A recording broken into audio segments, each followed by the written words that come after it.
Women of Rajnagar area blocked the road of Dattabari on Wednesday in view of the problems of the area, where the elderly people and the children are getting sick due to no electricity in the village for past 3 days. They demanded that electricity should be given to the area as soon as possible. During the road blockade, women of village said that due to no electricity in the villagers, starting from elder to children, are getting sick, and they demanded that these problems of theirs should be solved soon. The Rajnagar Dattabari road. কিসের লাগি রাস্তা অবরোধ করছে? কবরস্থানের পাশে আমরা কারেন্টের লাগি রাস্তা অবরোধ করছি।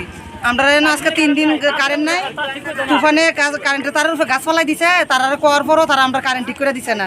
মানে তার সিরা পড়ে রয়েছে। আজকে 3 দিন ধরে আমরা বাচ্চা কাচ্চা খুব কষ্টে আছি, জলও পাইতাছি না, আর গরমে বাচ্চা কাচ্চা চিল্লাপালা করতেছে, বয়স্ক মানুষ আছে, মানে খুব কষ্ট হইতেছে কি গরমে।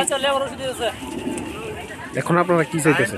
এখন আমরা চাইতেছি আমরা কারেন্ট দাও, আমরা কারেন্ট চাই। মানে আপনারা আমরা কারেন্ট ছাড়া থাকুন কেমনে? মানে কেউ জানাইছেন বা কিছু করছেন? হ্যাঁ আমরা জানাইছি, কারেন্ট অফিসে ফোন করি, তারা ফোন রিসিভ করে না, তারা আইও না। 3 দিন আজকাল 3 দিন রাইতে হয়ে গেছে, আমরা কারেন্টও এখনো ঠিক করছে না। আর কতক্ষণ আমরা অপেক্ষা করব? কারেন্টের লেগে বয়স্ক লোক আছে, স্ট্রোকের রোগী আছে, বাড়ি ঘর তো অসুবিধা না। আমরা কি মাংনা কারেন্ট চালাই? আমরা তো বিল দিতেছি, আমরা তো তারা 3 দিনের বিল কম হইতো না, তাহলে আমরা এত কষ্ট দিতেছি কি? 3 দিন সব কারেন্ট আছে। কালকে রাতে রাইট তো আয়া রিসিভ করে না, মোবাইল বিক্রি করে দেখে তার কাটতে হয়ে গেছে। এটা কি আমরা অপরাধ? Bureau report, Chini Khorang.